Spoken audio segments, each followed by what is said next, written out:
Ladies and gentlemen, good evening. Welcome to yet another edition of the Lambom Show. Today is Monday, March 29th, 2021. We are getting towards the end of this special month dedicated to women, recognizing the great achievements, the great feat of women in different industries, different enterprises. And for the last several weeks, we have been discussing men and mental health. We have had to deal with different aspects of that. We've talked about sex, we've talked about romance. Today, just as we round up this month, it seems fitting that we really ask ourselves, and unfortunately, we are two men. Um, Again, the important thing is for us to show up. In my teaser to this show, I wanted us to address the question, what do women really want from men? And it sounds a little bit odd for anyone to be asking that kind of a question, but I think it's important. I used the image of the great Ms Havisham in Great Expectations. If you have read Charles Dickens' book, I don't remember the last time I picked it up, but it was of a woman who, I mean, that is not the main plot, but there's something there about somebody who was disappointed on her wedding day and she stayed with her wedding dress all through. So my question is, what do women really want from men? And I'm asking this question with respect to the relationships that we have. Are they problematic because men have not been able to identify what women want from them? Or is it that women have not been able to express these expectations?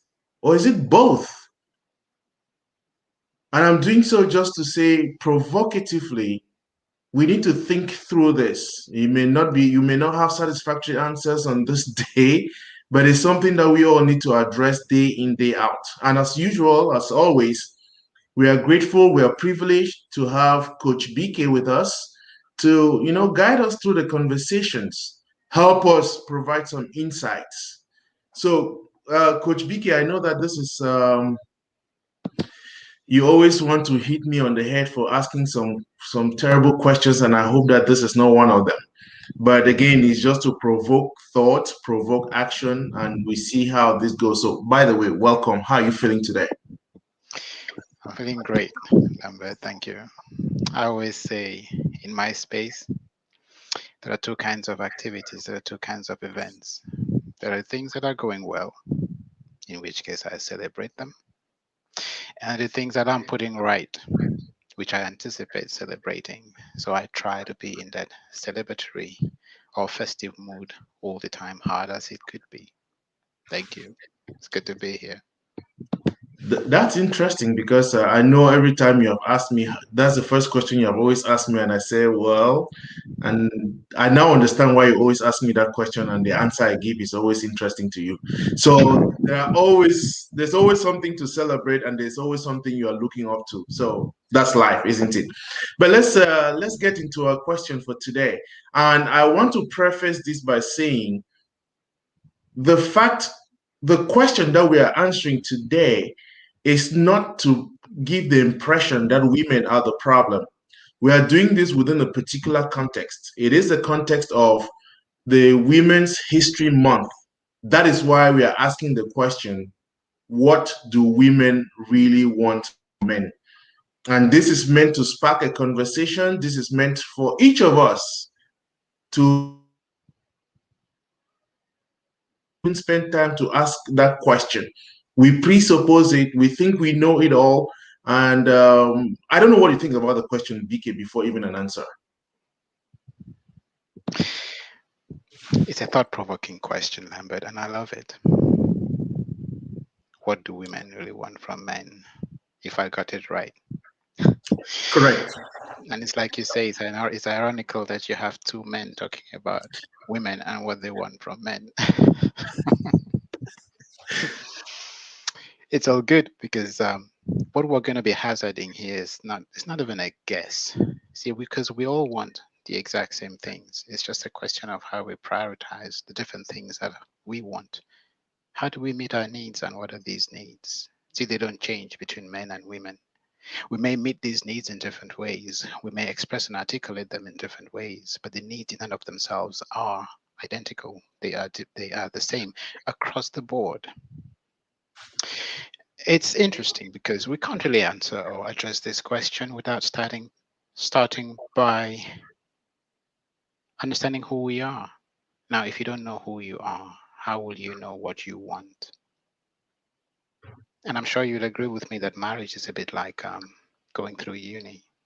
So you go through uni, you taper along in the dark, you're trying to find yourself, you come out of there with a degree and you celebrate, but you have nothing in your head by and large because you're not ready for the real world.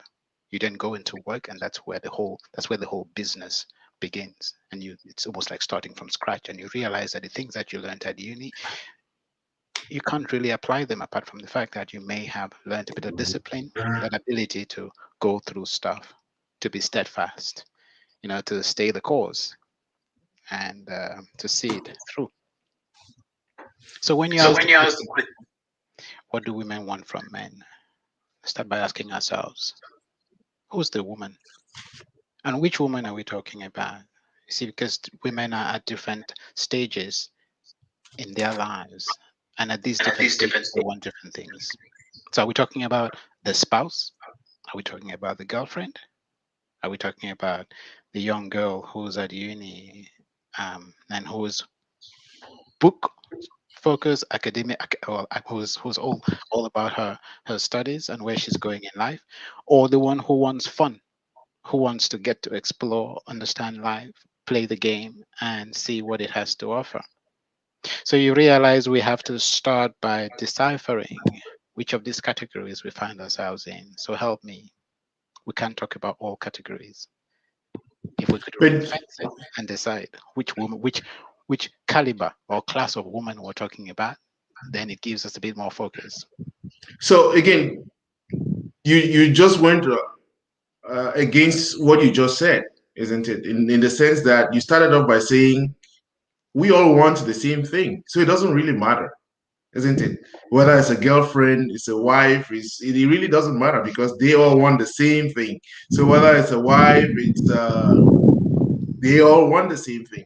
But Yes. let's focus in this instance. Let's talk about it in terms of a matured woman who's getting into a relationship. And I don't want to define maturity because there are girls who get matured at whatever stage.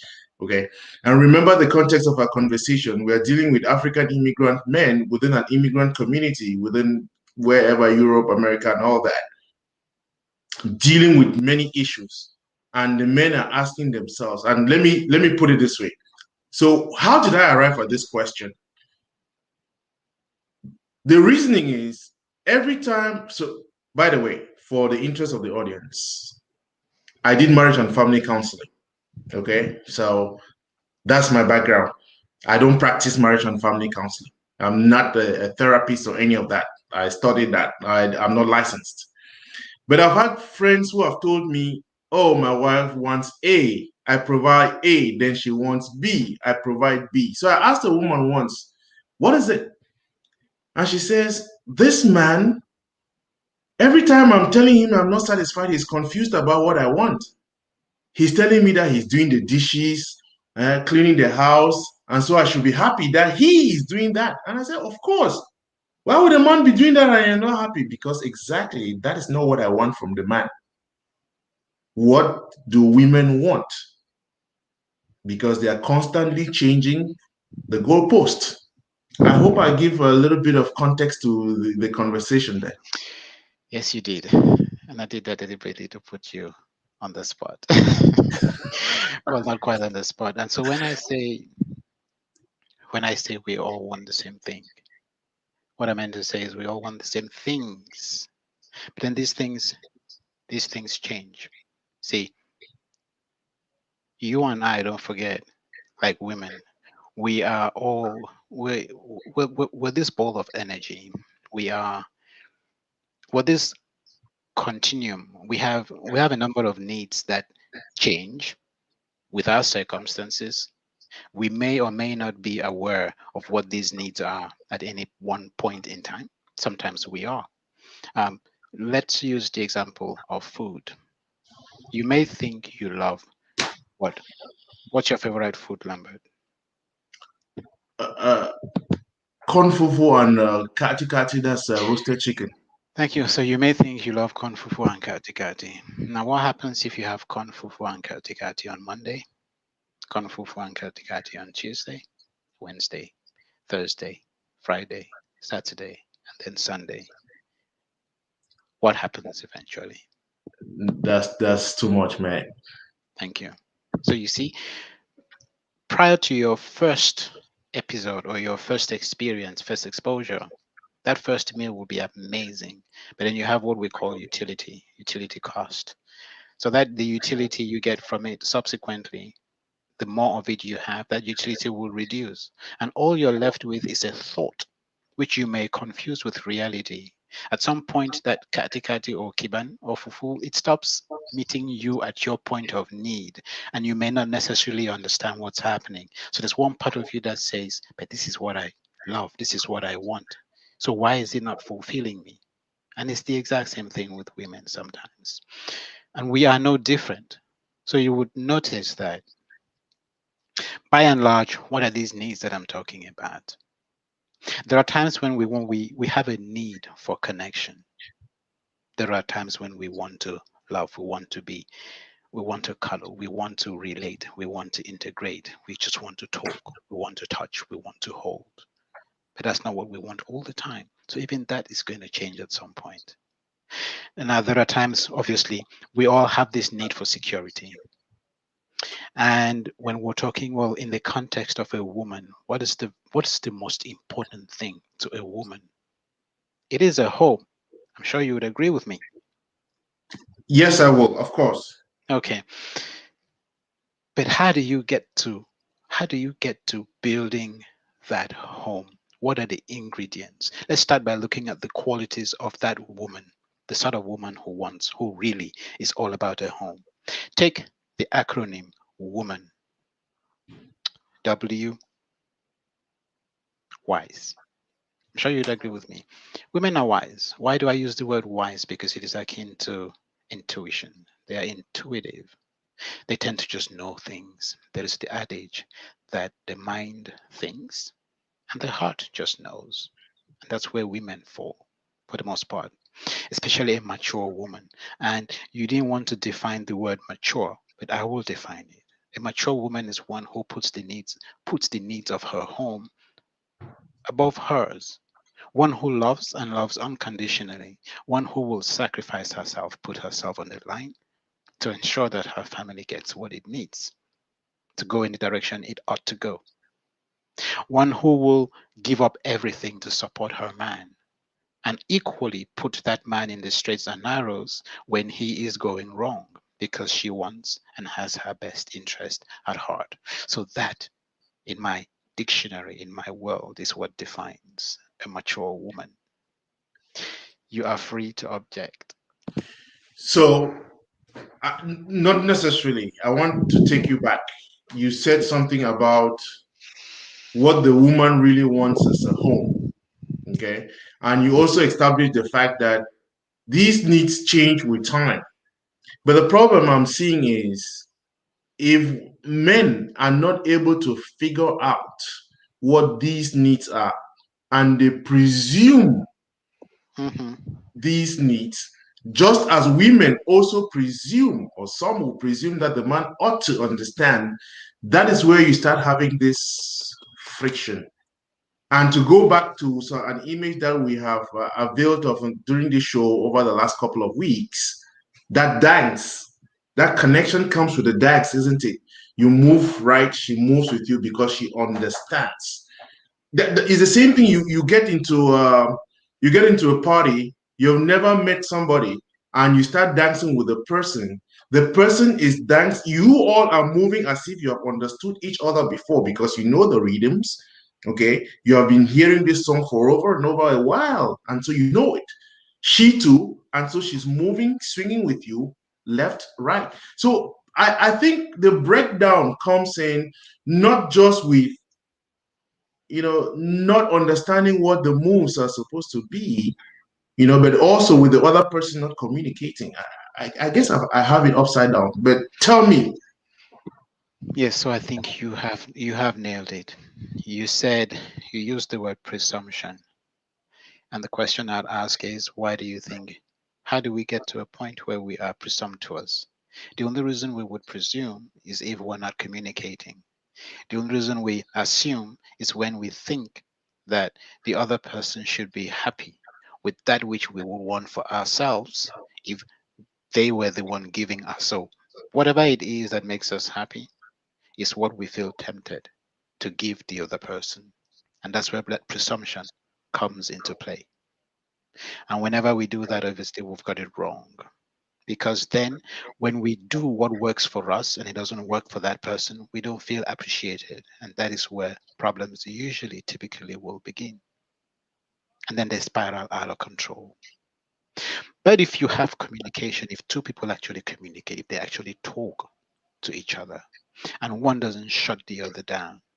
See, and this is where usually you start having that friction because if I were to ask you how many men actually can take correction, how many men can take suggestion, where the woman gives a cue that, hey, this thing is not working, what do we tend to do as men? We tend to do it even more and we try to impose our will. We try to make them like what it is we're giving them. Otherwise, we call them names or they are ungrateful.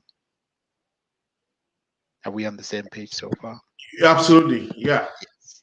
So So yeah, let me I just want us to run through the acronym woman and then we can come okay, back and look at all these okay, different bits and all right, pieces. good. Yes. So we've talked about W for wise, which I pretty much associate with intuition, the ability sometimes to just know what the right thing to do is. And of course, they need that support to be the best that they can be with the resources, with the internal resources that they have. I call it that internal GPS. If we don't support them to blossom like that lotus flower, then obviously they will never really come to light. They shift, they move, they dance, trying to be something that will satisfy us because that's what a woman in love will do. She's trying to be the best for her husband. She wants to be compatible. She wants things to work. She wants her marriage to work. She wants her family to come together and she wants to build, sow the seeds of fulfillment. And so she's happy to do anything, include, but and not limited to sacrificing herself to make it all happen. So you see where she needs all the help that she can get. So if you start off with a man who's not exactly helping you out in this particular department, you end up with a confused woman who starts teetering in the dark or tottering in the dark, trying to figure out what it is that the man wants and who she needs to be in order to be accepted. Because ultimately, women want to feel loved for starters. Otherwise, they can't really function. Otherwise, it becomes a fight. So we've talked about that wisdom and that intuition, that inner knowing, that inner being. Let's look at organization. So you as a man, you've worked hard all your life. You are this hot shot. You bought a house and you think it's time to get married. Now what you've got is brick and mortar, a house, pretty much. Then a woman comes into it and give it a couple of months and that whole place transforms. It is turned into a home. For the most part, you have a few men, you have some men who can actually give a turn a house into a home or give a home the warm or give a house the warmth that makes of it a home. But not all men are astute in that way. But with a woman, it just comes naturally. No, because it's not a question of what is in their house. It's a combination of what is in the house, how that thing is configured, the warmth and the vibe within that house. And you walk in and you just feel something, even before anyone has said something. Now, that's that organization. And when we talk about organization, the next what's the next word? And that comes to mind. Um, what her ability to, oh well, multi her ability to multitask. It plays into it as well a whole lot. We know how generally women can do a million and one things all at the same time simultaneously, and they do it seamlessly. It's like they're not even thinking about it. Oh, she's sorting the child out, and she's in a conference call. Oh, then she's making a coffee. By the way, she's preparing dinner as well. Whilst all of this is going on, then the phone goes up, and she picks up the phone. Then another child runs in, and she just sorts the child out as if she expected it. And you begin to wonder, how do these people function? And then in between all of that, she's turning on the dishwasher as well, and all. And then they give us one or two tasks to perform and we start complaining. There you go. Oh, why didn't you tell me 2 weeks ago? I say, oh, really? So that's that organization. Let's go to M. See, we need to bring in a bit of pizzazz here. It's not always all positive. We know that a woman who will do anything for her man, who will stretch to be the best that she can be when she gets to a place where she's not, where those these things are not being appreciated, and she has to start fighting for her own needs, she'll become manipulative, and that's where that M kicks in. So that's where we need to be very careful.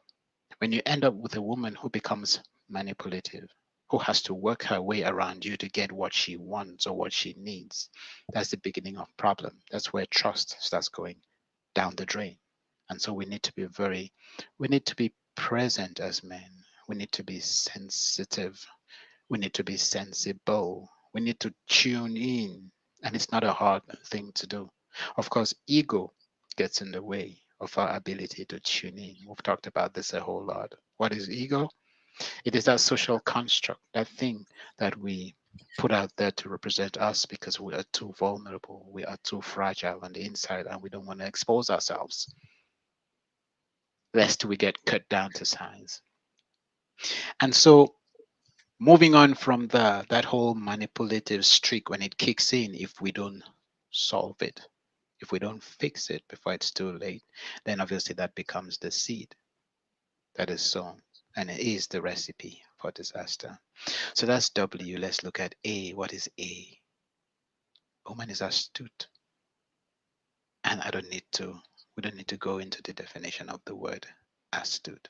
That ability, that versatility, that flexibility, just knowing what to do and being able to do it, knowing when to do it and doing it right. That is astuteness.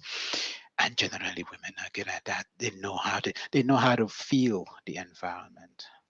They've all got this GPS. They just know when stuff's not right. My daughter, see, well, let's not talk about women. Start with our kids.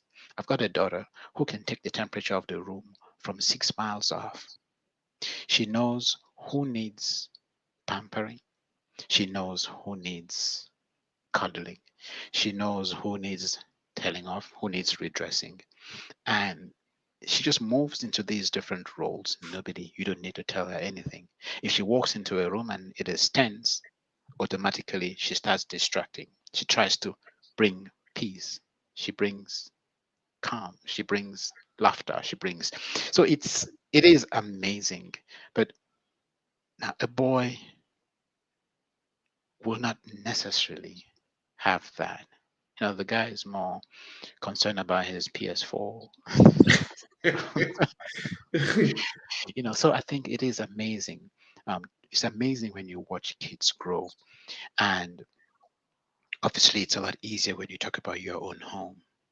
It is beautiful because sometimes I may not know what vibe I carry. See, because it's easy for you to take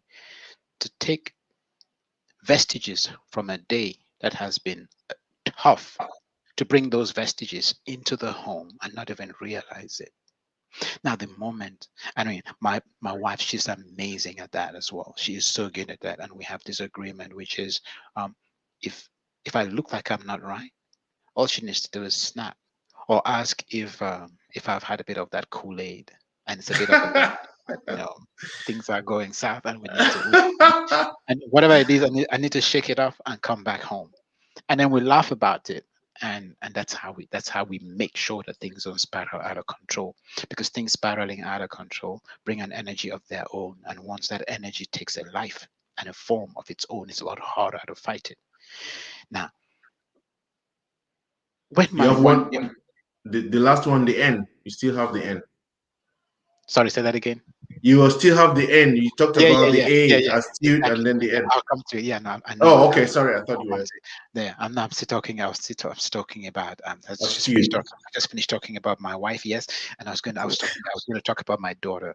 So she is the next person. She is my antenna. So just one look at her and the way she responds, I will know what it is I'm putting out Hmm. instantaneously, and then I start adjusting even before she has said anything. She is so sensitive. She's like a radar. I mean, I don't know how she does it. She has these antennae all over the place, and she's a bit like a mirror. So I just, in her presence, I know what vibe I'm putting out, and she then helps me adjust. Now, these are qualities which you don't learn. These are things that are innate, ingrained, and obviously it has something to do with biology. Was she always like that? Absolutely. It is not something that she just became. She's always been that way pretty much from very young. You saw those traits, and now as she's moving into adolescence, they're becoming a lot more pronounced. Now, the problem is if we don't nurture these abilities in our kids, then we stifle them before they become women, and then they need to be retrained. And if they fall into the wrong hands, then obviously it's just a slippery slope and a journey down perdition. And what is N? Of course, is the ultimate. Women are nurturing. We know that. And what is it when we talk about nurturing? Women just know when a situation, a person, or a place is in need of something and should be the one to push. This is broken. That is broken. What are we doing? Let us fix this. Let us sort that. So that is the beauty of that nurturing nature in women. They don't need to see, they can feel, they can pick up the vibe, they can read the situation, and they can act accordingly. Now, that's the woman for you, by and large, in a nutshell. Now, So, if you're just joining us, we are attempting to broach the question, what do women actually want from men? And the premise BK is advancing is the fact that we first of all need to know who women are. When we know who they are, then we can identify what these needs are. So, for example, he's been able to come up with um, this acronym. So the W for the woman, they are wise, they're intuitive. Okay. The O, organizational, multitaskers. M, once they don't get, I mean, the support that they need, then they tend to become very manipulative. And I noticed that he stressed that both of us, men and women, could be. The A, they are astute, and the N, they are nurturing. So, BK, this is great. I am presuming that because men are just the MAN, we are manipulative. There are times when we are astute, and then but then with all this now, understanding it, and I love. Uh, Thank you for sharing about your daughter and your wife. I mean, again, it's something that many of us don't get the opportunity to. But just listening to that and what you said before gives me, I don't want to say comfort, for want of a better term, that one would normally think that because you know these things, you're engaged in them, you maybe never have problems with your wife, you know. So I take consolation in the fact that, oh, so there are moments like that, and for every relationship there are those moments. But let's get back to it. So now with these things, with these qualities, with these traits in women, Why is it that we have this? What is it? Where's the breakdown? Let me put it that way in simple Okay, terms. that's an amazing question. And before I address the question, I want to come back to the challenges that I would face in my own relationship. Now, let's not forget our vulnerabilities, our strengths, and the places where we face challenges are those areas where we are challenged, as in we're dealing with something we've not dealt with before. We're called upon to be vulnerable. I'd like to say that again. So when you're meeting something that you've not met before, and it calls for you to be vulnerable, maybe to put your hand up and say, um, I haven't got a clue how to I don't have a clue how to deal with this, but we're gonna have to figure it out. It takes courage to do that, and that is strength. Sometimes we want to resist it. And so those little differences that we have when we are thrown in the deep end, they are an opportunity for growth. If these things do not happen, then you do not have that opportunity to grow. Because what is a conflict? A conflict with your spouse is a conflict within you that finds a voice or manifest or finds an outlet through the person you are interacting and or engaging with. That is all that a conflict is. It just tells you that something within you is not right and the other person is just the outlet. So how do you deal with that? You can make the other person the problem and pretend that, oh, you are the saint and you know it all. And if it's going wrong, it is because they did something wrong. Or you can take the bull by the horns. Start by looking at yourself. Stand in front of that mirror and deal with whatever it is that you have to deal with. And if it means you apologize, then you apologize for it. If it means you admit and just own up that you don't have the answers, then you do that. And together you can work a solution. And notice, work a solution together. What does that do? It builds a bond. That bond becomes a connection. That connection solders the relationship. It heals and it mends. And your differences all of a sudden start fizzling away. Any negative energy that is within you gets resolved. And once that energy is resolved, you're in a better position to show up. You connect better with yourself and you can actually draw inspiration from your environment to take your relationship from where it is to a higher place where it needs to be. So that said, why don't we come back to the question that you asked, which is why is it that things then go wrong? Now's a good time to talk about the needs that we addressed earlier. So we all want to know that we've got a roof over our heads, and that's a primary need. It's a survival need. We want to know that we can sustain ourselves, we can sustain the life that we have, which is a gift we are called upon to maintain.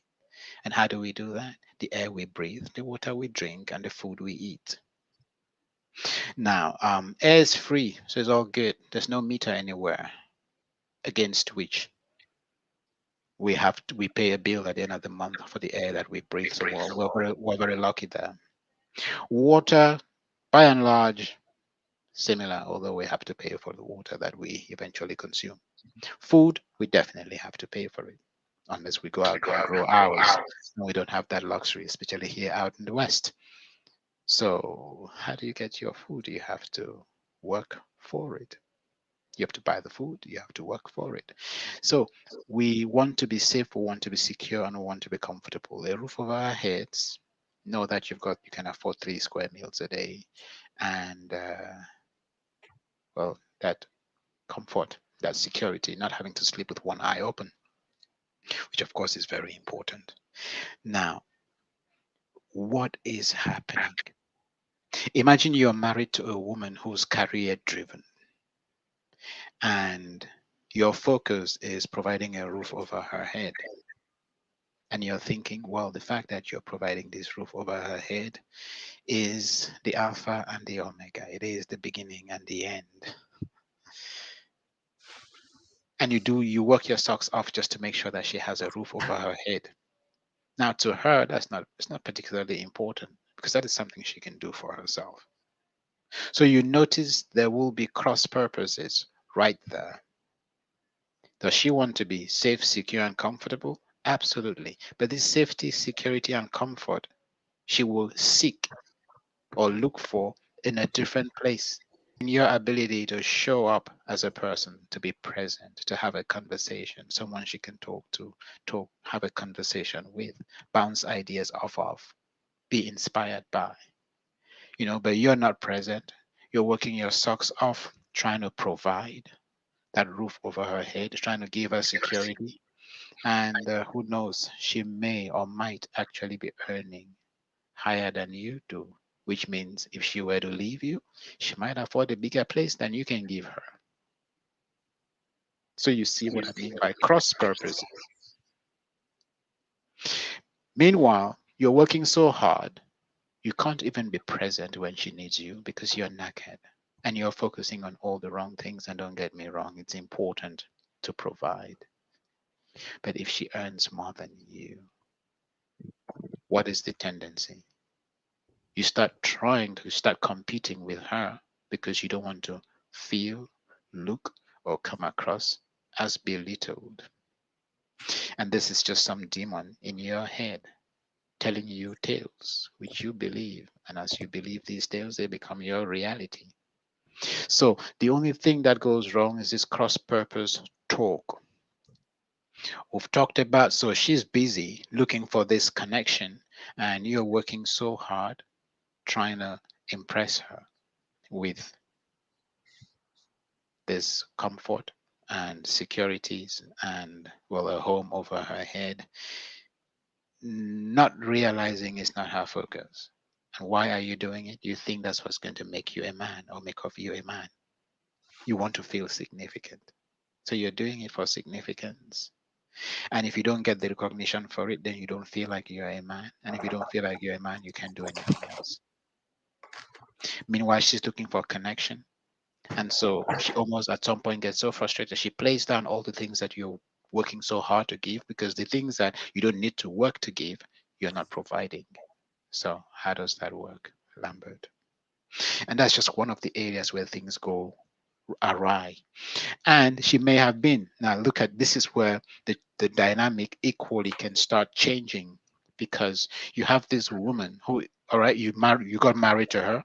Maybe she was a student or she had just finished and she was not really working or she had a job, she wasn't earning much.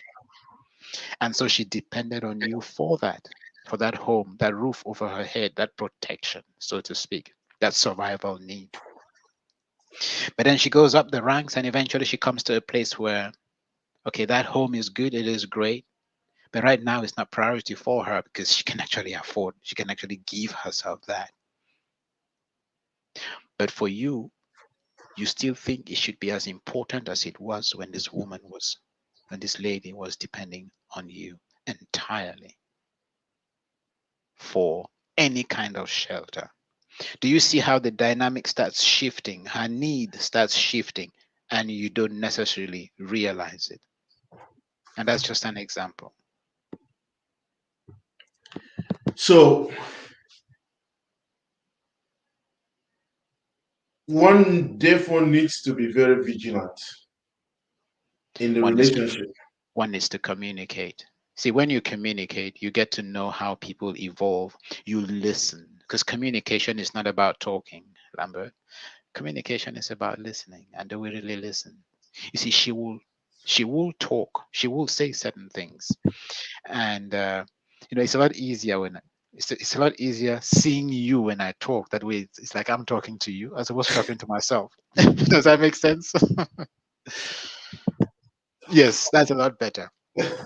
So, um, yeah, I prefer it like this. That way, I'm actually talking to you instead of talking to myself. I'm like, who's that? Who's that guy? um, yes. So, we're talking about communication Mhm. and emphasizing the fact that communication is not about talking.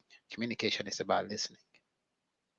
You listen to the subject, content, and context of her conversations, and you will realize there has been a shift in dynamics. Follow the energy. It's just like they'll tell you, follow the money and you will know who's behind an initiative or who's embezzling or just follow the money. It's the same thing here. Follow the energy. And in this case, what's the energy? The energy is the conversation, the communication. But if you're one who talks all the time, who thinks you have a monopoly over what should be said, when it should be said, and how it should be said, then you will never be able to figure out where your wife is at or where your spouse is at. Now, when she starts talking about holidays, she starts talking about her friends who went away on holiday and what they did and how amazing it was and the pictures that they shared with her. She's telling you something. Now, if you move from there and you start talking about your career and her career and where you people are going with your careers, you've missed the boat. You've missed the plot. If she starts talking about, oh, wow, it's such a sunny, it's a beautiful day, she wants to go out. If you're not paying attention, you will miss out on that. If instead, if she talks about that and all you do is remind her that you've got a catch up, you've got a game with the guys, you've got a game with the boys, she will say, okay, no problem. All right, that's fine. Have fun. Is there anything I can do? Now, she really doesn't want to do anything for you. The only reason she's asking if there's anything she can do is because she's really asking you. So I just told you I wanted to go out, and all you find to tell me is, by the way, I want to go out with you. And all you can find to tell me is that you want to go out with the guys. Can I help you and the guys here? Anything I can do for you and the guys so you're very comfortable? But as stupid as we tend to be sometimes. So, oh, you're so sweet. Thank you so much. No, well, I'm good. Can you just polish or iron? Or can you just polish those my shoes or iron my pants? And she will do it. But you're losing currency. You're losing currency slowly but surely. And this is how we walk past and we talk past each other. Sometimes we don't communicate. At some point, she realizes you do not care.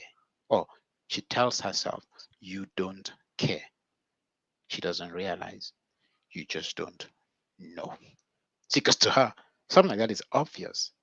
If her friend, her girlfriend, said something like that to her, she'd be like, "Oh yes, girl, sure, we're going. Sure, let's go out. Let's go have some fun. Let's go get you know how they talk." So she knows she would just pick it up intuitively. So yes, so what are we doing? So what are we at? Where are we at? Where are we going? What do you want to do? But no, we don't necessarily respond that way, and they don't get it. They may not necessarily get it that we're just hard of hearing sometimes, and we don't pick things up the way they expect us to.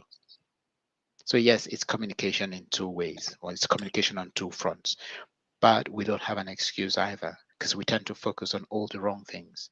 We're focusing on impressing, and it's ourselves we want to impress. It's not the lady we're looking to impress. We're using her to look good. And that's why we miss the boat. Because instead of doing what she wants, we do what we think will make us look good if we did. Should I say that again? Absolutely. So, DK, by the way, I mean, there's so much in all that you just said that I wanted to really unpack a couple of things, but let me put it this way. So there's a friend who wrote on my wall that what women really want is the truth. And I know that I've had a conversation with her about what do you mean by the truth? And I think what you just pointed out to is you may be providing the shelter, the safety, and all that, but that isn't what they want. It may be the starting point of what they want.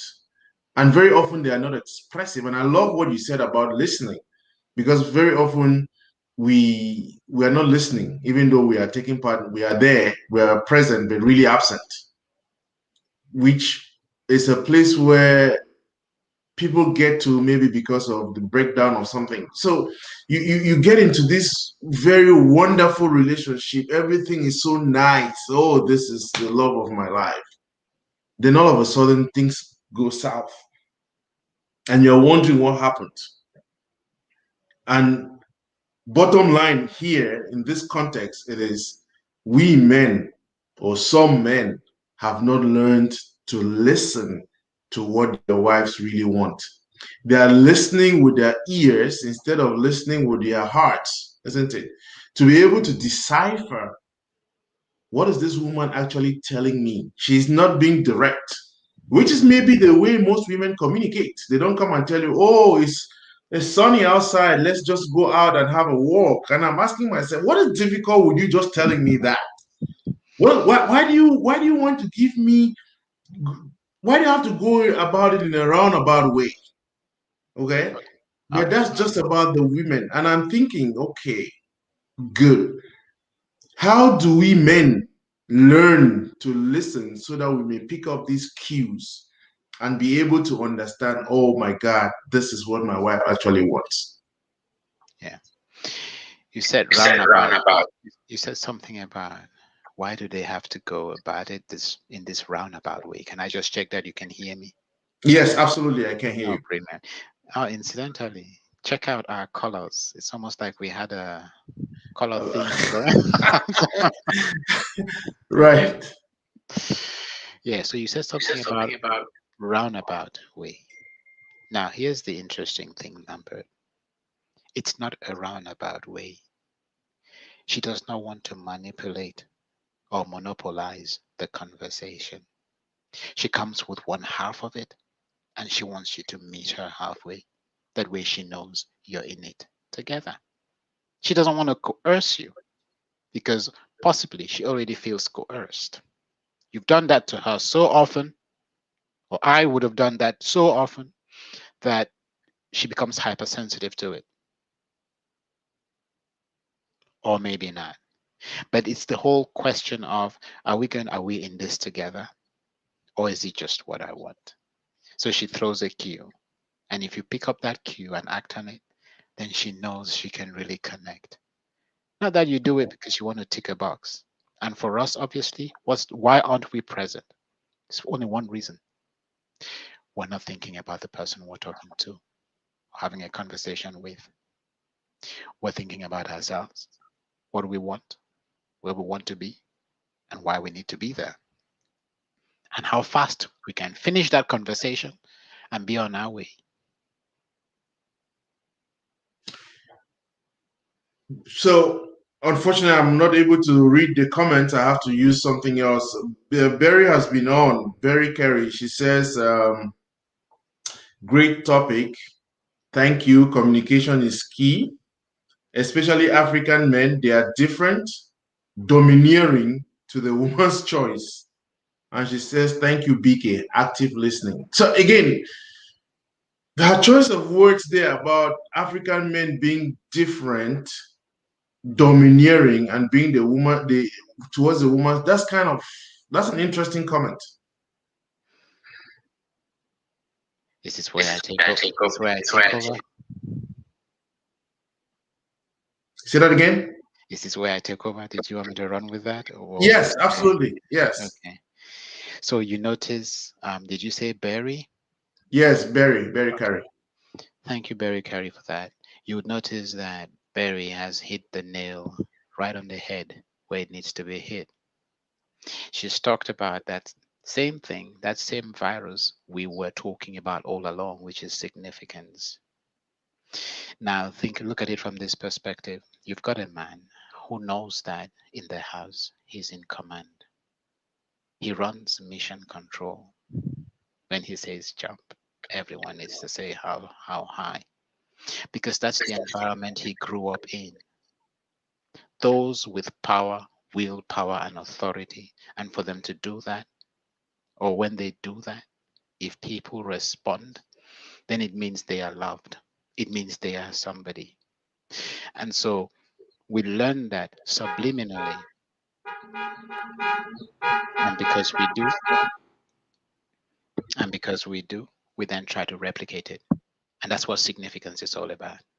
So we start off being charming, of course, the courting stage. We are all over her. We're at her beck and call. We do whatever it is she asks for, when she wants it, the way she wants it, and some extent we actually hold the doors open for them or for her. But slowly, we get to a point where we're dealing with a woman. I'm talking about a strong woman, and that is the only woman you want to marry. You don't want anything less than a strong woman. And who's a strong woman? A strong woman is one who has got her head planted on her shoulders. She knows where true north is, and she's not going to compromise true north for anything or anyone, even her husband, because she knows that she's doing it for the good of the family. Now, when that side of her starts coming out, because it will ultimately, that side of her will come out.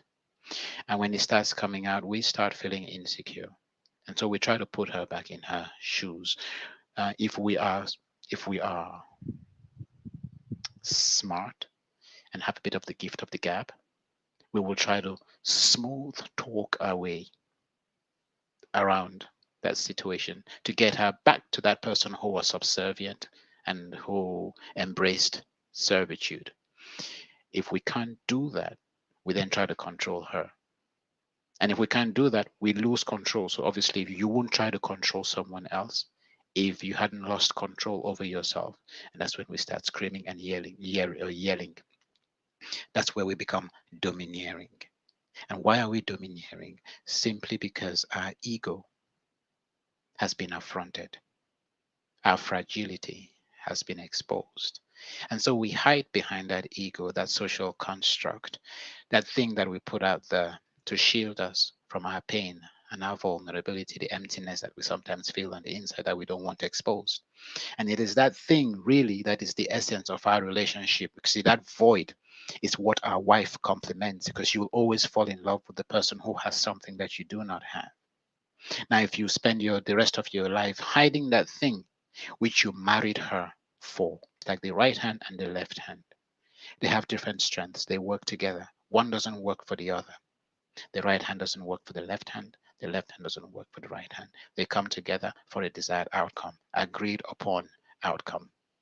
You see, if the right hand wants to cut or chop tomatoes and the left hand wants to chop onions, we have a problem, if you see what I mean. And so it's a sort of scenario that we face every now and then. But because all these things are ingrained in us from childhood, these are belief systems, ways of seeing the world that we're not consciously aware of. They just play out and they take us hostage until someone breaks it up, uncouples it, picks it apart, deconstructs it, and explains it to us like I'm doing now. We don't realize that these are the vestiges of our childhood that we're bringing into our relationship, vestiges of the viruses of our childhood that we're bringing into our relationship. And then our wife puts a stop and she's telling us, I know, sweetheart, you brought so much gold and silver into this relationship, but that one right there is rust, and it hasn't got a place here unless you want to jeopardize us. And it is her responsibility, and she's got an obligation to help you grow in that area. And that is where I would say thumbs up to that woman who stands up to her man when he is wrong, loves him, respects him, but tells him what it is he needs to hear, not wait for the right time, because there is no such thing as a right time. If you wait for that right time, chances are when he is in his right senses, he would be in a position to tell you whatever it is you're trying to tell him way better than you could articulate it, because he knows, of course. We all know how to be sensitive. We all know what it is we want. We all know how to treat someone right. Oh, you shout at someone or you talk to your wife as if you were talking to a child. You disrespect her and then you say, "Oh, sorry." What are you apologizing about? What was it, a mistake? You accidentally shouted at her? No. So we know what is wrong and we know what is right. Sometimes we choose wrong because we're feeling vulnerable and we're hiding behind that cover, the cover of our own shortcomings. That's what keeps us stuck in a rut. So Barry is 100% right there. It's a coping mechanism. When we're not getting things our way, we become domineering. But when we're having things our way, then everything is good. So we're talking about those needs. We all have a need for variety. We want to we want to experience the world. We want to do different things. We have hobbies, obviously, adventures, guilty pleasures. For some, it's movies, bungee jumping, climbing, skydiving, going to the club, dancing, you name it, all these different things. And for a woman, generally, typically, she wants to do that with her man. And yes, there's going to be time for friends. But men, generally, especially African men, socializing is something that they do with their friends at the expense of their wives. Should I say that again? Because that's a sensitive one. Absolutely. Okay. To most African men, and no disrespect, we all know it. Socializing, which is variety, and it's a human need. We all need it. We want to experience different things. We want to be excited. We want to be exhilarated. We want to be elated. We want to be thrilled. We want to feel euphoria. We want to feel fulfilled. We want to feel that power within. We want to be set on fire. All these different feelings, the whole flurry of emotions, in and out, between and betwixt. We want to experience them. Now, if we cut our wives out, because whenever it's time to socialize, whenever it's time to introduce the concept of variety, it's our friends and us, and the wife can stay home and take care of the kids. And when she says, "Oh, why don't we go out for dinner?" I say, there's a million and one excuses. Next thing, you're grabbing the car keys and you're going out. Say, "Oh, you're just stepping out, you'll be back." That's the same you who did not have time because you've got a project you need to deliver on. Next thing, you're grabbing the car keys, you're out. Oh, are you going to deliver on your project now? Oh, at 9 p.m.? Really? And you came back at midnight. Which project was that you were delivering on? Talk to me. So these are the things that we do. And sometimes when we do them, we don't think about the repercussions and or the ramifications. So Barry has been very active. By Okay. the way, thank you, Sam for chair. Says BK, good to meet you after several decades. That's Festus chair. Barry Hi, says, stand Festus. up, girl. Say something when you see something. Coping mechanisms gone wrong. I know. Thank you, BK. Some men are so antisocial. We all need to change this highly. I think she's bringing up a good point there because, again, let me focus on the point that you just made about men hanging out with their friends at the expense of their wives. Okay. I think that's what Barry is really referencing. There are some men who do not want to go out. They want to spend time at home with their wives. But because the woman wants to go out, he may be now termed antisocial, and that friction begins. Again, I think listening to you this evening, it is about listening, communicating by listening. What is it your wife is telling you without saying it, or saying it in a different way that you're not understanding? So I think balancing the relationship between friends and your spouse is something that we have not learned or that people struggle with. Okay. So I had a friend yesterday who were in church and he told me this, that I've told my wife there are two things that make me happy: my wife and my friends. So she cannot be now trying to limit me from going to see my friends because she knows that that's something that makes me happy. And she too makes me happy. Okay. So when I'm with her and then I go with my friends, she's wanting me to run back home and all that. It creates a lot of friction. And Lambert, again, yes. I did not mean to cut you. No, no, it's But, okay. but I'll tell you what. Mhm. Excuse my French. I know bullshit when I hear it. Uh-huh. So he didn't tell you the full story. So that's the way he remembers it. And it's human nature. In life, we will, we have this tendency. I mean, every intention, I mean, every action that we take has got a good intent. It's got positive intent. So we will, I want to choose my words carefully. We will distort and we will generalize what we know of the past. So our experiences, by and large, we delete we distort, and then we generalize things to suit the narrative that we have in our head of the past and events when they happened, the sequence of events, the frequency with which they happened, and all of that put together. So, what am I trying to say with this?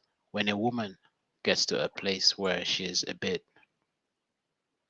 jittery, where she starts overreacting, it's because we have given them reason to overreact. And if he spoke to his wife, he will know what it is he did too much of. So when he says his wife makes him happy and his friends make him happy, what he may not have told you is that when he's at home watching TV or the game, and his wife is maybe in the other room doing whatever it is she normally does, he considers that he is spending time with his wife. Did he tell you that? No. Okay, of course he forgot that. He left that out. Um, Yet, if you were to challenge him, how many times have you gone out with your wife, taken your wife out to location A because you planned it and you told her, hey, we're going here, it's you and me time? Go and ask this question, and if he's honest, he'll tell you, okay, he didn't quite see it that way. Now, being at home with your wife doesn't mean that you are doing something with your wife. No, it just means both of you are at home. Period. Un point, un trait. Let's not give it. Let's not give it connotations and denotations it hasn't got.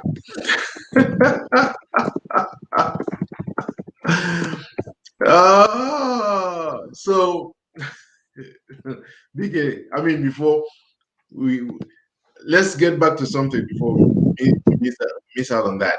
Remember what I said? A friend talked about women wanting the truth. Yes, Women always want to hear the truth. They always want to know the truth. I don't know. So I sent her this video that this lady did in French with her husband. I don't know whether you saw that the clip. of course I did. Yes, expressing how during this corona you need to be very creative, spend time and all that, and he's asking the questions, and the man is, and it's like, okay. So back to my question: what Yes. do women really want? You want the truth, but the No, truth you can't handle. no. Okay, Women, let us explain what the truth means. good. Now, in the woman's world, Lambert, listen carefully. Get your pen. Take notes. I'm thinking, of course. Okay. In the woman's world, the truth has only one meaning. I am the Alpha and the Omega. I am the sun. The world revolves around me. I am the one and only love in your life. I am the thing that makes your life spin. I need to know that you care about me.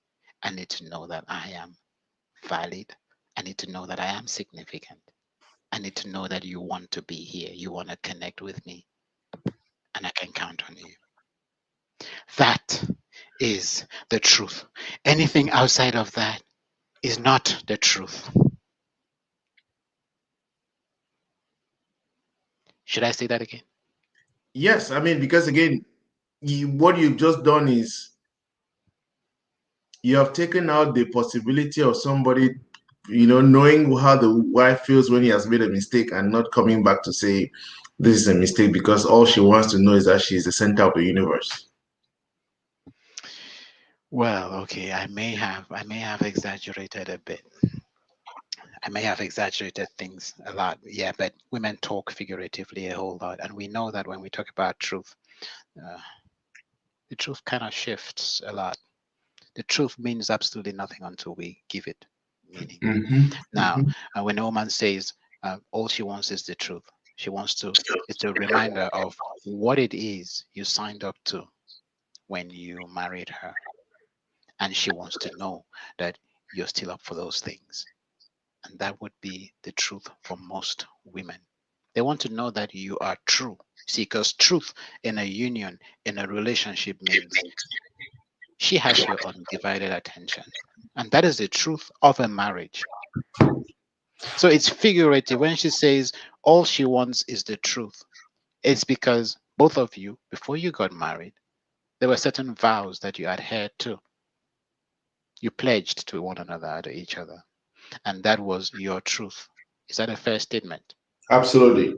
So when she says all she wants is the truth, then that is the truth right there. She may not realize that's what she's referring to because don't forget, like we said, a woman's top priority is her home. And you see the way a woman will defend her child. That is the same vigor, the same steadfastness, the same tenacity and tenacity with which she will defend her home. And that, for that woman, for this woman, is truth. Anything outside of that is an impurity. Truth again would mean, okay, I used to hang out with this person. I understand that is an unhealthy relationship. I'm going to move away from there. That is truth. Not, I've got this friend, and honestly, I prefer to spend more time with them than you because they are kind of interesting.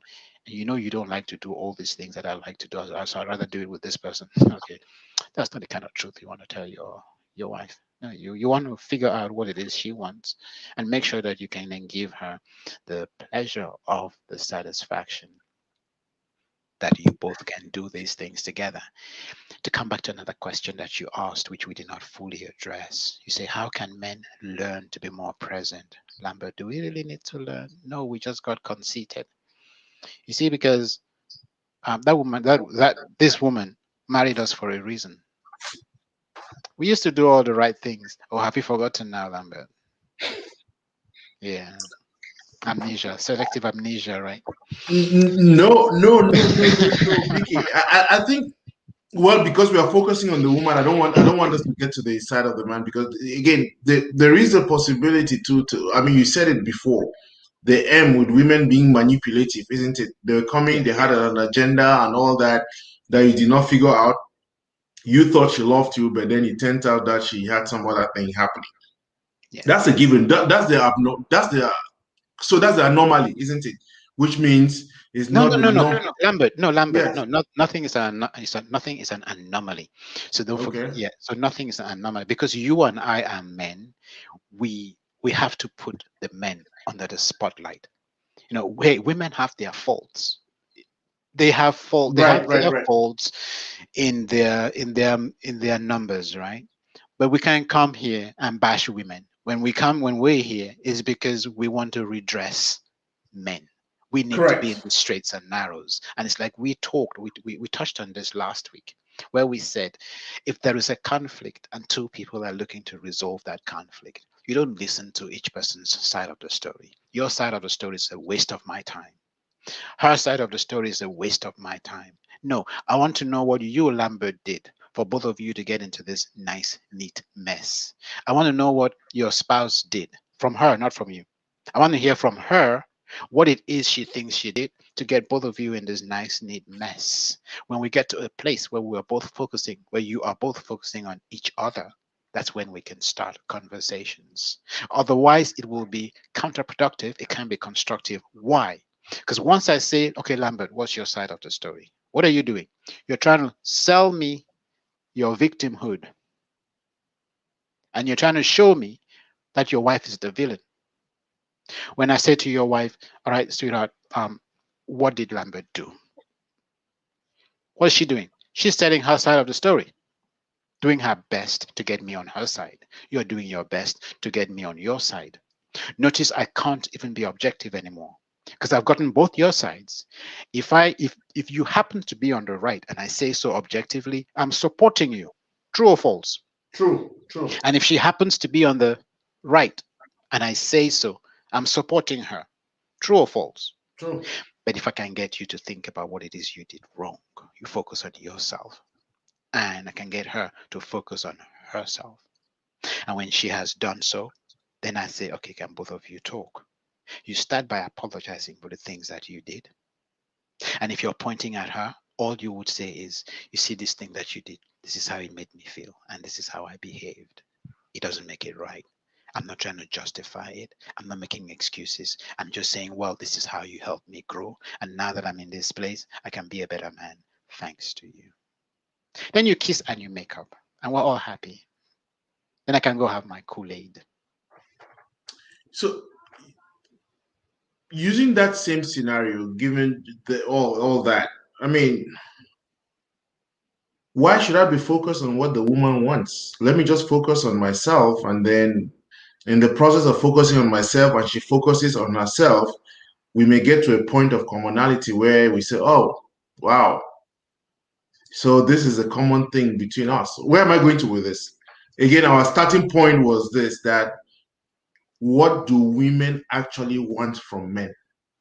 And it's a presumption that there is actually something women want from men, isn't it? We are presuming that, it could, in a relationship, we both want something from each other, human needs. But because we are focusing on the woman, we are saying, hey, what is it that the woman needs from a man that men generally are not able to provide or satisfy, that is bringing a breakdown in this relationship? Connection. Good. What is that? And we have just established that a couple of things, isn't it? That Yeah. I love the example that you offered. There are you come in thinking that is buying building a house for her. If that's something that she can provide herself, hey, you are killing yourself seeking to provide her something that she doesn't need. And again, And we can get back to that same example to say you could actually be working to provide something that she has told you that she needs, but in addition to that, she needs more things than just what you she has indicated to you. And that is where I love what you said. Listening, isn't it? And not just listening with the ears, but being attentive to the needs of the woman beyond what you think she needs. and why don't we shift from what A or B wants and Okay. move to what we want as one? See, because when we keep talking about what the man wants from the woman and what the woman wants from the man, the narrative, it starts going in so many different directions because these will change. They change as the weather does. What you want in the morning is different from what you want in the afternoon. It's different from what you want in the evening. Would you agree? Yes. Thank you. Now, if that happens to you, and that sometimes even in the mornings, the things that you want will change within that time frame. So notice that you change with the time and with the tide. If you're changing with the time and with the tide, obviously it goes without saying, masterpiece of deductive reasoning, that your needs will morph as well with the time and with the tide. Is that a fair assumption? Yep. Absolutely. And so, if these things are morphing with the time and with the tide, then when you're around me, if you give me what you gave me in the morning, in the evening, with the changes and the dynamics, I'm sure you understand and you see how there will be cross purposes. That is the term that I learned this evening. Cross Thank purposes. Absolutely. And so that is the thing. And this is where communication really kicks in. It's not about what the woman wants, it's not about what the man wants, it's about where they both agree they're going. So we've moved away from the I in me and the you in yourself. We're talking about the you and the I in we. And once we can come to this place, that concept, that thing of of you and her completely dissolves, it collapses. You will have needs, she will have needs. But if you have a common need that is above your individual needs, then guess what? Bob's your uncle. You're set for success. But if the overarching need is going in different directions, if the overarching need is the sum total of your needs and her needs, and there are no overlaps, then we have a problem. That ship will wreck. And I think that is where, again, I think coming full circle is with that shipwreck, isn't it? How do we align? How do we then align these individual needs? I know we talked about it in terms of the DAGs. We talked Yes, about it in terms of the communication, okay, yes, which are basic things that all of us, and the good thing I've learned in these sessions is, very often we want to focus on ourselves. We are so self-centered, and I don't think it's a bad thing. Okay. But then when you are so self-centered at the expense of the other person, that is where the breakdown comes in. Because I'm looking at how do I satisfy myself? Hmm. And in the process of how do I satisfy myself, I'm not thinking about how the other person is getting satisfied.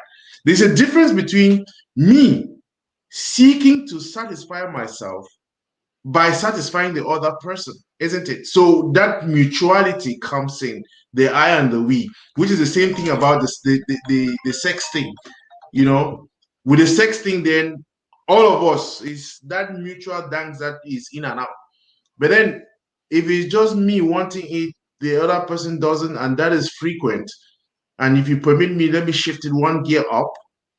Both of us have had some mutuality. We agree on something, and in the process, we have kids. We agree, the kids now become a common bond, isn't it? There is something that we all agree, and I'm going to your earlier point a few sessions back of child abuse, where now parents who no longer share common things now use their kids as a common shield, and then they now start disagreeing again on, oh, I want my child to go to this school. Oh, I don't want my child to do this. So, what even united them has also now become a source of further dissension.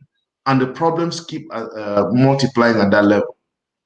Yes. And How, when how, how, how do we overcome? Where do we start negotiating, the needs, the wants, so much so that it's not so much about the I, but it's about the we? Yeah, so there are three spheres. There are three spheres in life. There's obviously the self, and it always starts with the self. You talked about being self. Did you say self-centered? Self. Yes. Yeah. Self-centeredness is always a bad thing. Self-awareness is a very good thing because self-awareness means you are aware. You're conscious of how what you're doing is impacting and or affecting the other person. Self-consciousness is a bad thing as well. See, self-centeredness is not too far from self-consciousness because self-consciousness is when you are you're too there's too much of the spotlight on you that it almost paralyzes you. You're wondering if what you're doing is right. You're wondering every 2 minutes what people are thinking of you. That is self-consciousness. Self-centeredness, all you want to do is satisfy your own needs. You're not thinking about anyone else. And when you focus on the self, guess what? Think about you and the mirror. You would realize not many people love the mirror. Half, Mm-hmm. half the time, people go to the mirror to mask what it is they see. When we go to put up makeup, mascara, we go to shave. We're really trying to change what it is that we're seeing because we don't want to look at it too much. It's like me looking at myself right now. I'm like, oh my goodness, who's this dude? Can you get out of my face? And that's the what we are too familiar with. So when we focus too much on ourselves, we lose self in the process, and we notice that we can't really satisfy ourselves. Think about all the things that you do that really bring you gratification and true satisfaction, and you will notice that you get true fulfillment, or you feel truly fulfilled when you are giving, not when you are receiving. It's the difference between go you going out and buying your favorite food, coming and eating, and someone else buying that food for you. Which one would you prefer?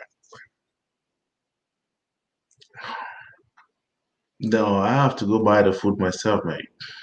Oh, you prefer to go buy it yourself than have someone gift it to you to say, "Hey, Lambert, I know you love this. Here, I No, thought, so I again, thought, that's I going thought." that's self yeah, that's being self-centered. I think it would be better for somebody to gift it to me. That's better. Exactly. You Yeah, appreciate it a whole lot more. correct. That's the Correct. point I was. That's the point I was trying to make. See, because at some point it becomes a chore. It's very hard for you to satisfy yourself, and this is the thing. Anything that focuses on the self loses the self because you're trying to satisfy something you do not know do not understand, something you're still trying to understand. And the best way to get to know who you are is to engage, relate, interact, and embrace someone else. When you create space within your space for someone else's space, all your shortcomings come to the fore, and you see the things about you that you can actually work on and come up higher. And as you do these things, you actually become fulfilled. It's a It's bit a like bit like you're you're driving a driving. car, and obviously, as you know, you've got a rear view mirror or your side mirrors, and they have these blind spots. Now, if your focus is driving that car and looking at your side mirrors, and that's all you do, you don't have anything that helps you cater for those blind spots. You do realize you will crash every now and then, and before long, you will be crashing more and more often. Would you agree?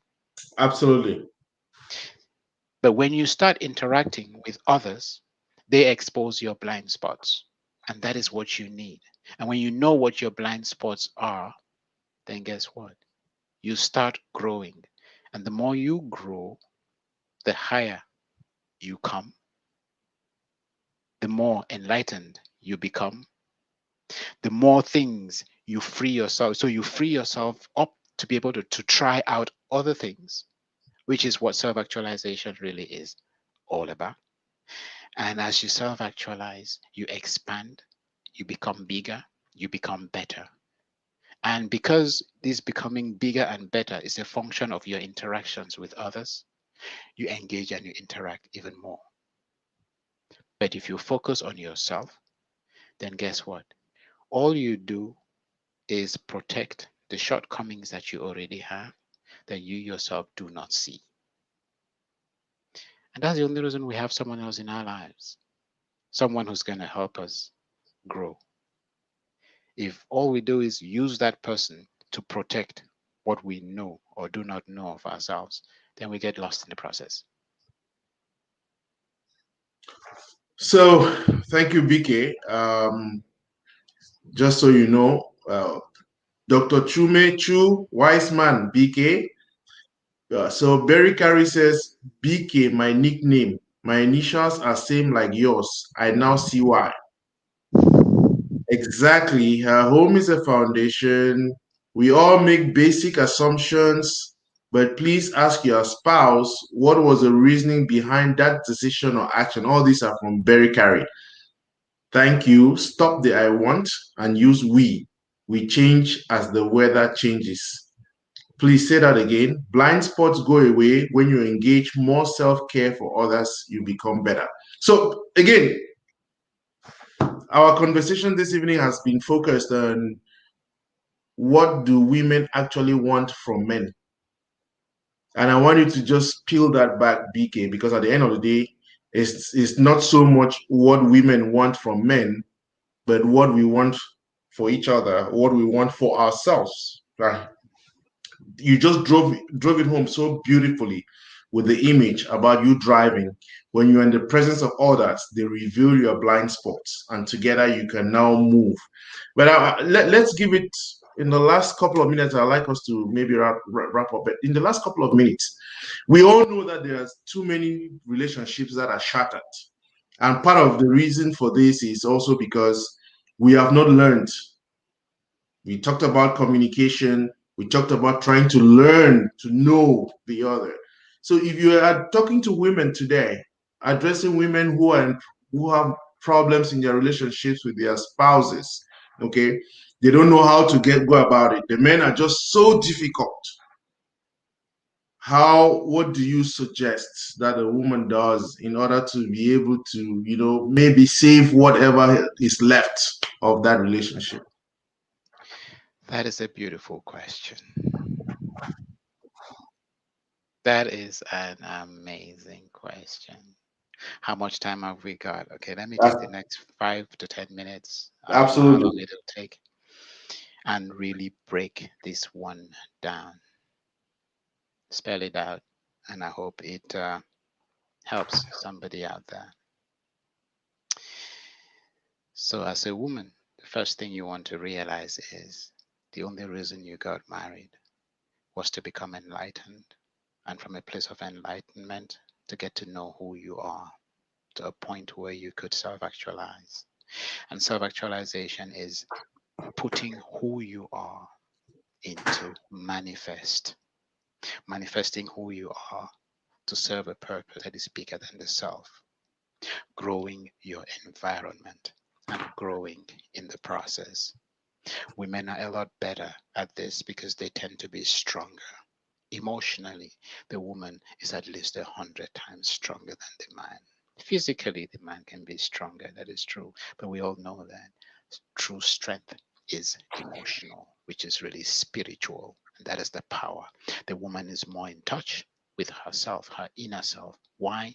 Again, the woman cries very easily, while the man thinks crying is a weakness. And this is where women get their strength from. That's where they tap their energy from. Because when you cry, why do you cry? You cry because you have started out on a journey outwards to connect with people, with your environment, and it has failed. And so you reverse, you make a U turn, and you start journeying inward. And when you cry, you reconnect with real self, your inner consciousness, which is one with the environment, universal consciousness, universal intelligence, divine intelligence, what we call God. The inner you is in touch with God. And once you flow from that place, you realize that you're inspired. That is the word that we use. Now, this is going to be long, but I'll connect all the dots. So that's what inspiration is really all about. You're connecting with universal or divine intelligence, which is the essence of God. And that is light. And that light is love. And you would realize that love is the one thing that represents life in all its forms. Why do I say so? Because love will procreate, love will create, love will give, it will forgive, and love will heal. Now, when you tell your spouse or your friend or your girlfriend, I love you, and you mean it, that person, they heal. All the internal trappings, trapped energy within them just resolves and they become a conduit and energy just flows through them. They come alive. That is the power of love. And because women will easily break down and cry while men think, oh, it's for the weak, that connects them more with self. And after crying, for the women listening, you'd notice that usually after you've had a good cry, you come after there feeling really energized and inspired. And you're like, why were you even crying in the first place? Who is this man? Where did that energy come from? It's like your phone when it runs out of charge, you put it back, you plug it in, and it gets recharged. That's exactly what is happening when we cry. It reconnects us with source and we get a charge. We don't understand where it comes from, but we know that we come from that place bigger and stronger, and we're ready to spread our wings, soar, and fly, and overcome whatever challenges stand or befall us. So, with that in mind, you're in a relationship which is going south, which is raucous, it is spinning on its head. What do you do? The reason for you being there is to express who you are, the light of your love. So it doesn't matter what the man is doing. I have this expression which I love so much, which I say is, it goes something like this: become the change that you seek, and the world will bend over backwards to subject itself to your whims and caprices. I'll say that again. Become the change that you want to see in the world, and the world will reflect you. Don't change the world. Change, and the world will follow you. So if your man is acting up, your husband is acting up, find you. Find your still center. Believe in you. Surround yourself by people who appreciate you and who can tell you you're on the right track. who can tell you you're beautiful, who can tell you you're smart, you're amazing inside and out, who can lift you up, not tear you down, who can tell you go ahead, we are behind you, who will tell you you can make it, you don't need anybody but you because you are enough. And guess what? We got your back because we're behind you. We are your safety net. If you can find that power within you and you light it up and you set yourself on fire, there's nothing that can stop you, not even your mind. When you find yourself in this place and in this headspace, be you. Love this man, respect him, give him his food if that's what you do. Don't fight him. That's his territory. He'll beat you. Any kind of fight, no. Stay clear. Give him a reputation to live up to, and that is what he will embrace. Eventually, you become a mirror. The lower he goes, the higher you go. So each time he compares with you, he sees someone who's operating on a league much higher than he is. So what does he do? At some point, he has to start working to earn your respect because you've shown him that you're on a completely different pedestal. You've shown him that you're vibrating on a much higher frequency and that if he's going to join you, he's welcome, but he's going to come up because you're not coming down. And you don't have to say that in words. You say that by what you do, your thoughts, your words, and your actions. Let your thoughts always be, I need to empower this man. I need to teach him. That's why I married him, to help him grow. I need to stop cowering. I need to stop shivering. I need to stop shaking around his iniquities, around his shortcomings, around his vulnerabilities. I shouldn't jump when I realize that he is shouting, because the only reason he shouts is because he is scared. And all you have to remind him is that, oh, well, you love him. And if he needs to communicate, that's fine. You both can communicate. He doesn't need to shout for you to communicate because you're right there and you love him. So what's the problem? And by the way, why is he angry? This is what you said. If it was wrong, just correct me, sweetheart. Tell me what it is I did wrong. Tell me what it is I said wrong. What should I have done differently? This is why I did it. This is where I wanted to go. I thought you said this is why you married me, because I was someone who could take initiative. Now I'm taking initiative. It looks like you want to kill it. Did I misunderstand you? I want to see us go places, and that is why I did this. Okay, how would you have suggested I did it better? And the more you ask these sensible questions, the smaller he feels. So at some point, guess what? He has to rise to the occasion. It's either that or he will feel so small because your light is shining so bright. He'll kick you out. When he does, move in.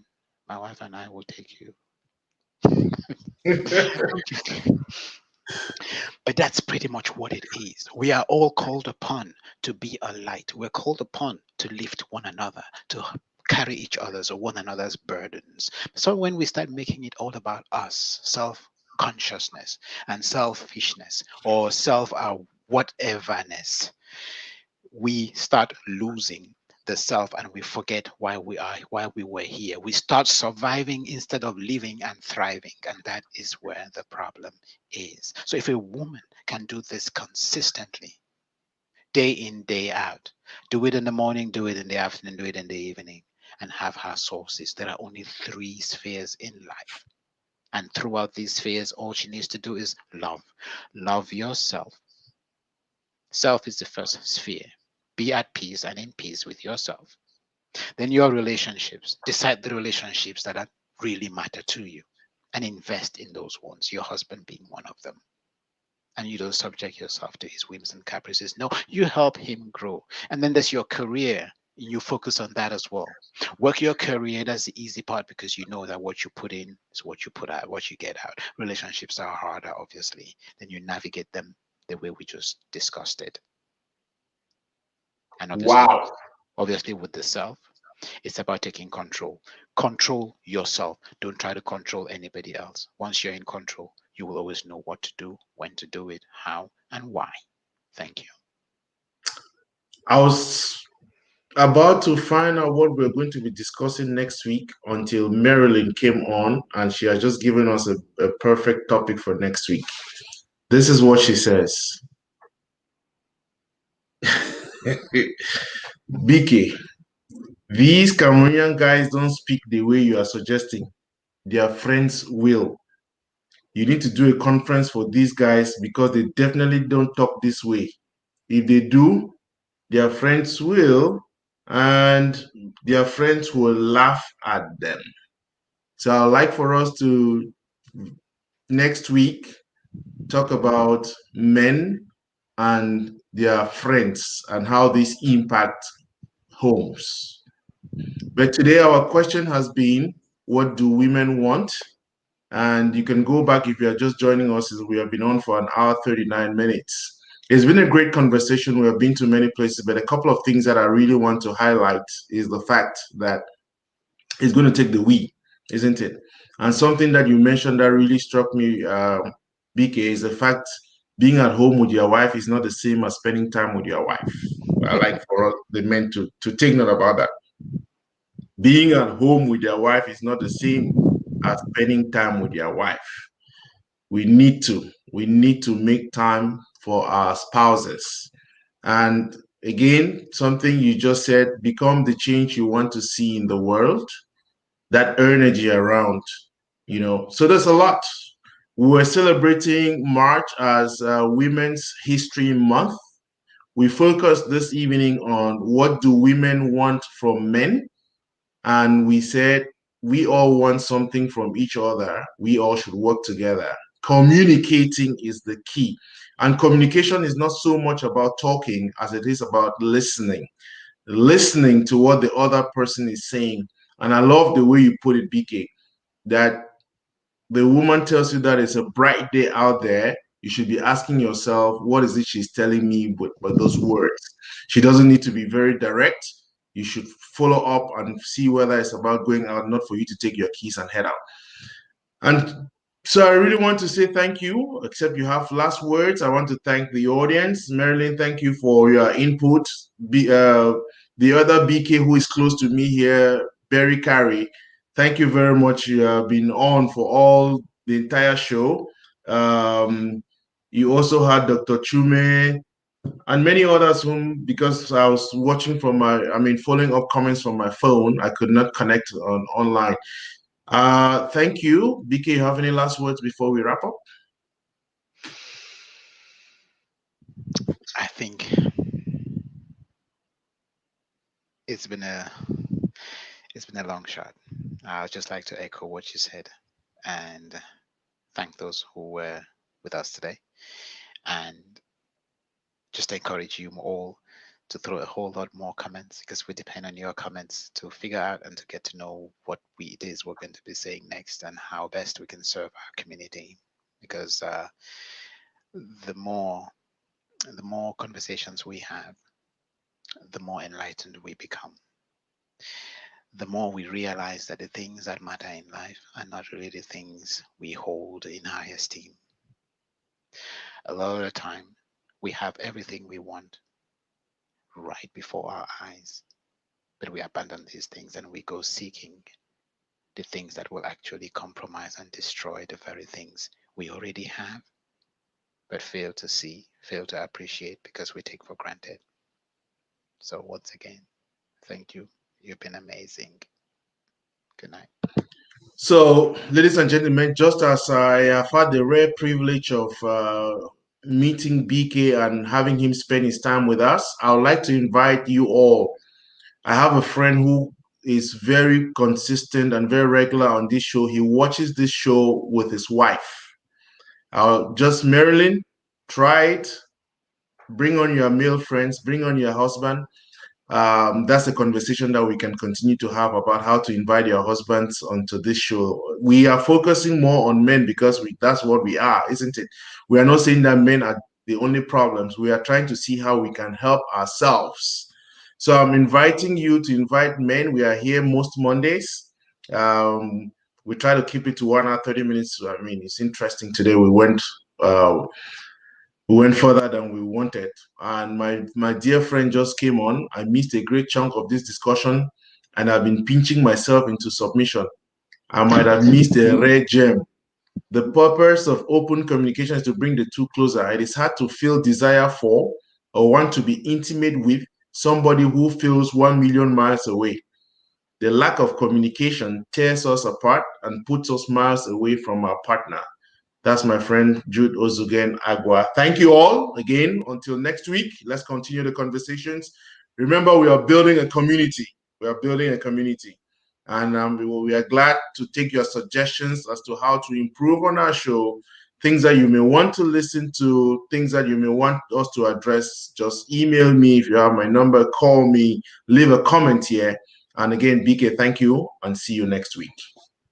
It's a pleasure. Thank you.